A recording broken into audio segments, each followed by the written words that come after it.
Hello again, everyone. This is a lesson, Calc BC, section 2.2, titled Limits Involving Infinity. So I know you're probably doing this lesson before you went over the last lesson, which could be a little tricky, I know, but hopefully you understood some stuff from the last lesson. So this is called limits involving infinity. There's two different types of infinity. One, the first one we'll start with, is the limits itself having an infinity in it. So back in Algebra 2, you might have used the terminology end behavior or horizontal asymptotes. So if you were graphing something in Algebra 2, you might have figured out, hey, look, there's an asymptote at 1, and then the graph has to look like that. So that's called end behavior. What's happening as we go left and right towards infinity, towards the negative infinity, as well as, so that's positive or negative infinity. So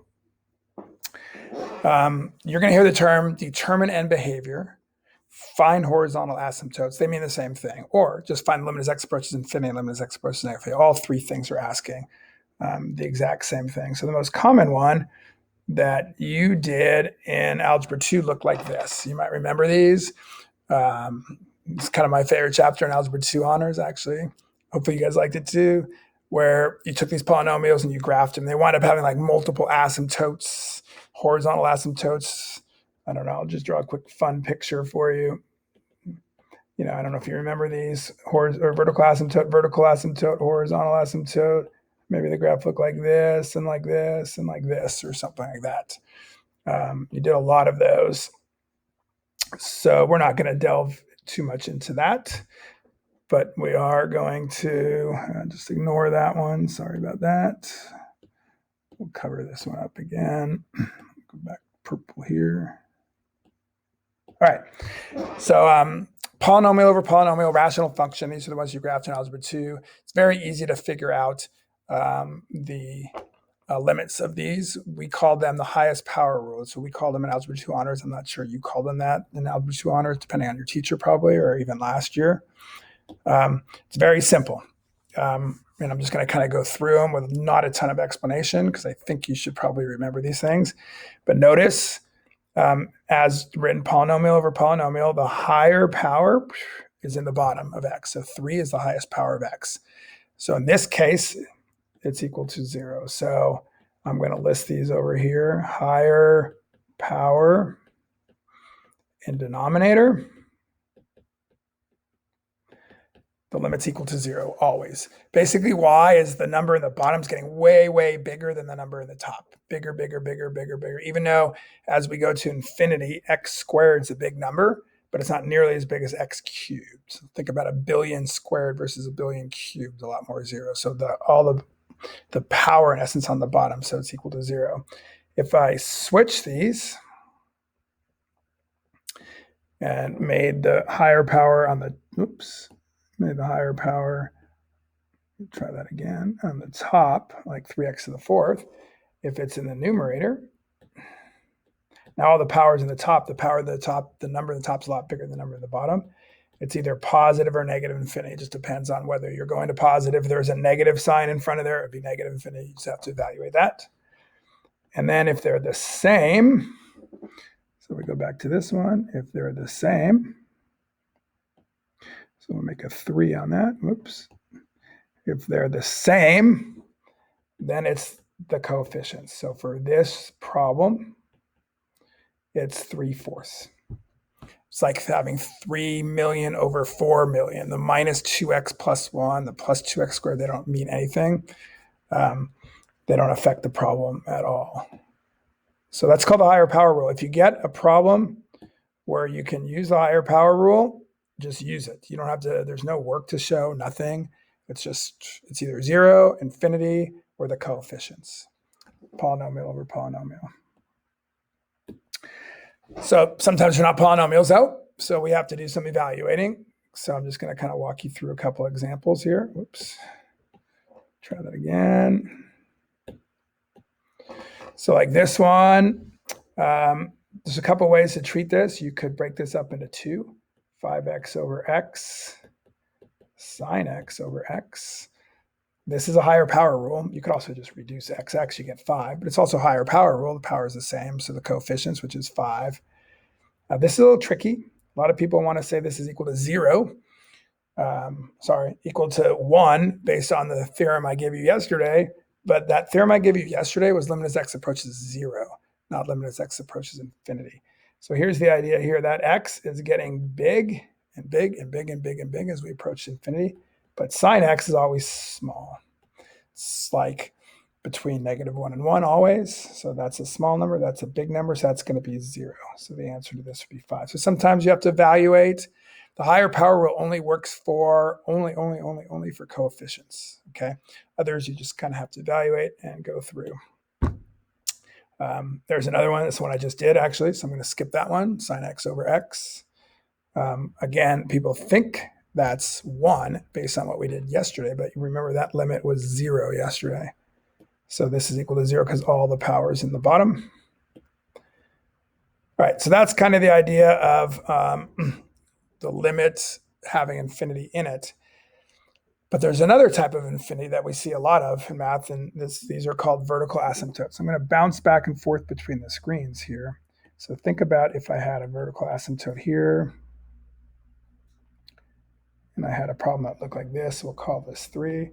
And I said, what's the limit as x approaches 3 from the right? So notice from the right, this thing's going up and up and up. It's approaching infinity. So anytime there's an asymptote on a graph, the limit could be positive infinity or maybe negative infinity if it's down here. All right, so these would be when we see vertical asymptotes. So I gave you an example of a problem yesterday, or the last lesson. Can't always say yesterday, I guess, that you could factor out the bottom, right? But what if you can't factor out the bottom? Okay, so this idea is here if my answer is going to be positive or negative infinity. Okay, so what you're seeing there is the limit as x approaches a from the right. If there's an asymptote from the right, it's either going to be infinity or negative infinity. From the left, it's either going to be infinity or negative infinity. You have to evaluate which one. So here's an example. Let's look at that for just a second. I'm going to get rid of these. All right, so yesterday you would have plugged in, right? And we plug in the 3. 3 squared is 9. 9 times 2 is 18. Minus 3 times 3 is 9. Plus 1 over 0 equals 10 over 0. So yesterday when we did these, we got a lot of 0 over 0. They factored out. 0 over 0 on a graph is a hole, so there's just a number. Because remember, if you graph and there's a hole, that hole does not impact the answer to the question. If that hole is at 2, and I say, what's the limit as x approaches 4? You're going to say 2, because I don't care what's happening at 4. There's no point there. I understand that. Even if there's a point up here at 3, the answer is not 3. It's still 2, because we're asking the question, what's happening as we get closer and closer and closer and closer to that number. But that's 0 over 0. If it's 10 over 0, it means there's an asymptote on the graph. Okay? So if there's an asymptote on the graph, whoops, cover that back up for later.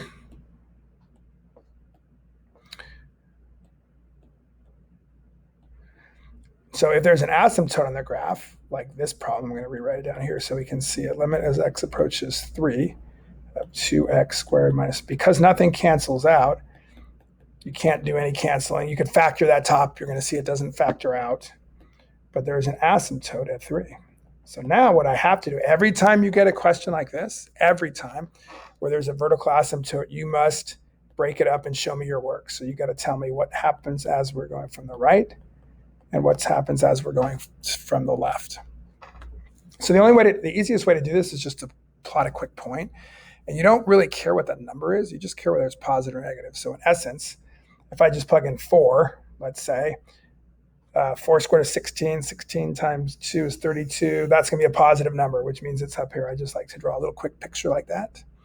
If we're smaller than 3, like 2, 2 squared is 4. 4 times is 8. 8 minus 6 is 2.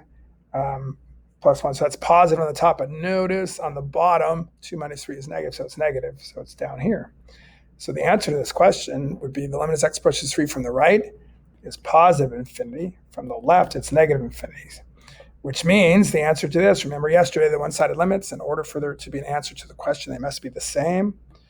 We're going to say it does not exist. every time you get an asymptote, you have to show me that work. Okay, you got to understand that you have to split it up into those two and look at both the one-sided limits. Okay, so that's pretty much it. I think I have another couple of examples. I got two examples here. The first one is just the limit, or says determine end behavior. So remember, when they say determine end behavior, they're really saying what's the answer to both of these questions, because you could have two different end behaviors. Okay, so this is just a higher power rule, the first one. So notice the higher power is in the top. So the answer is either going to be infinity or negative infinity. We got a fifth power here and a second power here. These will not matter. These will not matter. So you put a positive number in, it's positive over positive. Remember, these, because there's an asymptote, okay, because there's an asymptote, because we're going towards infinity, all I care about is whether it's positive or negative, right? So positive, positive, so we get positive. If it's negative infinity, that fifth power right here is going to be a negative number, and so that's going to be negative. They're not always different, notice. If I had an x to the fourth and an x squared, no matter whether it's positive or negative, I'm going to get positive, because positive, positive. Okay? And then we got one more little example problem, which is this one. Let me get rid of that so we can see a little better.